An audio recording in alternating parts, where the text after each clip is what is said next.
చేసుకున్నాను నిజా. మరి ఎవరు తట్టే వదిలేరా? అమ్మ ఇప్పుడు దాకా అనేది అమ్మ వెళ్ళిపోయింది, అందుకే నేను సైలెంట్ గా ఉన్నాను. అమ్మ తట్టాలి కదా, నేను చేస్తే మీకు నచ్చదని నేను అక్కడ ఉన్నా అప్పటి నుంచి. అమ్మ ఇప్పుడు వరకు చేసింది. అమ్మ పెరుగు తీసుకురావడానికి బయటకు వెళ్ళింది. సరేలే పిలుద్దామా లేదా అనుకుంటా ఉన్నా. రాదు కదా అందుకోసమని. అదే భయం చేస్తే మళ్ళీ వంకలు పెడతారని నేను అసలే చేయను. అది కదా నూనె వేసేటప్పుడు నా మీద ఎక్కడ నూనె పడేస్తాను, అందుకనే నేను నిన్ను పిలవండి. నేర్చుకోవాలి కదా చేసేది. నేర్చుకుంటే మళ్ళీ మళ్ళీ మీరే చేసుకోవచ్చు. ఎంత మంచిగా తడుతున్నాను. అవును బాగా తట్టున్నావే. అరే బాగా ఎక్స్పీరియన్స్ వచ్చింది ఒకదానికే. అవును ఎంత బాగా వచ్చింది చూడు. రాయిలో చూడు ఎంత బాగా వేస్తావో చూడు. అక్కడ చూడు ఎంత మంచిగా బాగా పొంగింది చూడు. నేను అప్పుడప్పుడు చూస్తూ ఉంటా, వీడియోస్ చూస్తూ ఉంటా. ట్రై చేద్దాం అంటే పాకం కుదరదు అసలు. నాకు పాకం రాదు. ఎప్పుడన్నా కావాలంటే నేను అమ్మ దగ్గరికి వచ్చి అమ్మని అడిగే చేయించుకోబోతాను. పాకం పట్టేది నువ్వు నేర్పిస్తావమ్మా. అప్పుడప్పుడు చెడిపోద్ది, ఎందుకు వేస్ట్ చేయడం అని. అక్క అంటే అన్ని వేస్ట్ చేసి నేను కొంచెం 1-2 సార్లు చెడిపోతుంది. థర్డ్ టైం బాగా వస్తుంది. ఫస్ట్ లోనే ఎక్స్పర్ట్ కావాలంటే ఎవరు రాలేదు. అంటే నాకు ఎవరు తినేవాళ్ళు లేరు. ఇదిగో ఇండు మా ఆయన అస్సలు తిండు, డైటింగ్. పర్ణిక ఒక్కటి కాశ్మీర్ నచ్చితే ఎప్పుడో ఒకటి తింటది. ఇంకెవరు దీన్ని చేసి ఏం చేయాలి? చేసి ఆడ పెట్టుకొని మనమే తినాలి.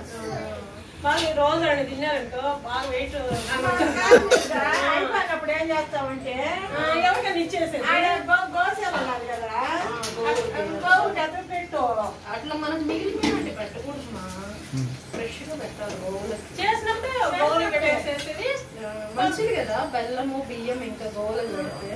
అవును అసలు సాటర్డే వీట్ పిండిలో బెల్లం వేసి ముద్దలాగా కలిపి గోవులకు పెడితే చాలా మంచిది. వస్తున్నాయి బాగా వస్తాయి. చూడు ఎంత బాగుంది. ఇదేరా అప్పటి నుంచి అది చేస్తే అమ్మ తీసుకెళ్ళింది లోపలికి. అమ్మ లోపలికి తీసుకెళ్ళిందండి. పాస్ గా అది వీడియోనే తీసుకురా. ఎక్కడ ఆయన ఎక్కువ ఉండాలి కదా. అక్క నువ్వు ఇది చేయి, నాకు ఇది వచ్చేసింది కదా, నేను ట్రై చేస్తా. అమ్మ దొల్లిపోతున్నాం. కనము తగలి నాకు మా ఆయన భద్రంగా వేసుకో. భద్రంగా వేసుకోవాలి. సైడ్ దిప్పు బాగా కాలు కాలిన తర్వాత తీసేస్తే సరిపోతుంది. రెడ్డిగా రావాలి కదా కావాలంటే. ఇప్పుడు మనం దీన్ని ఆయిల్ స్క్వీజ్ చేస్తాం కదా, వడలకి అలా స్క్వీజ్ చేయరు కదా, ఎందుకు స్క్వీజ్ చేయాలి? వడలు అంటే అప్పుడే తినేస్తాం ఆ రోజుకు. వాటిని నిలువ ఉండేది కదా, అంటే ఆయిల్ గా ఉంటుంది. వడలకి ఇంత ఆయిల్ తీసుకోదు, దీంట్లో బెల్లం వేస్తాం కదా ఆయిల్ తీసుకుంటా. నాకు తెలిసి నన్ను అడుగుతారు చూడు. మా ఆవిడ ఎక్స్పర్ట్ ఉంది.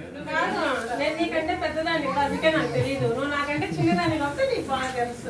అందుకనే అడిగా నీకు తెలుసో లేదా నాకు తెలియదు. నేను ఇట్లా అనుకున్నా నిలువ ఉండేటి కదా, అందువల్ల ఒత్తుతారేమో నేను అనుకున్నా. వడ ఒత్తేస్తే సాఫ్ట్ గా అయిపోతుంది, క్రంచీగా రాదు. అది ఆయిల్ కూడా తీసుకోదు. ఇది బెల్లం ఆయిల్ ఎక్కువ తీసుకోదు. ఏమో నీకు చిన్నప్పుడు నువ్వు అమ్మమ్మ వాళ్ళ ఇంట్లో అప్పుడంతా ఉన్నావు కదా, తాత ఉన్నప్పుడు. నాకు తెలియదు కదా, అప్పుడు నేనన్నా చెప్పు అమ్మమ్మకి నీకున్న మెమరీస్. తాతయ్య మేము రాజంపేటలో దిగితే అప్పుడు పల్లికి బస్సులో ఏం ఉండేవి కాదు. తాత నన్ను భుజాల పైన కూర్చోబెట్టుకొని ఊరికి తీసుకెళ్లేవాడు. అమ్మమ్మ ఒకసారి వేరే వాళ్ళు తాటి నుండి తింటాను, తాటే తీసుకొచ్చానంటే అమ్మమ్మ ఊళ్ళో తాటి చెట్టు ఉండేది. వాళ్ళకి కాల్ చేసేదాన్ని. తాటి నుండి రావాలని ఏడ్చిన. ఏడిస్తే వాళ్ళు ఎవరు ఇవ్వాల తాటారు నాకు. అప్పుడు వేరే అక్క ఏం చేసింది, పొలంకి వెళ్తాను. అక్కతో పాటు వెళ్తే ఎవరో తాటి చెట్లు కొట్టి దాంట్లో గెల ఎరకపోయింది. నన్ను ఎక్కించింది పైకి. నేను తాటి చెట్టు పైకి ఎక్కి గెల తీసుకున్నాను. ఈ లోపల వేరే వాళ్ళు పొలం నుంచి చూసి బాగా అరిచాడు. భయపడి దిగేసిన. వేరే అక్క నన్ను తీసుకెళ్ళింది కదా, అక్క చెట్టు ఎక్కి నేను కింద ఉంటాననేది. సరే అని చెప్పేసిన. పొలంలో పని చేస్తాను.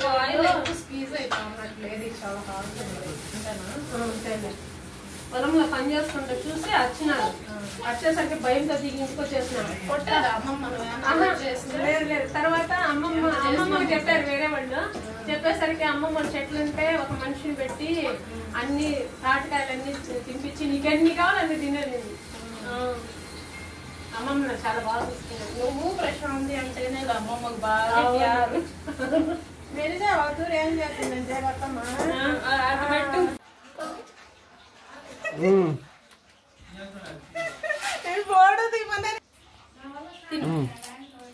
ఎలా ఉంది?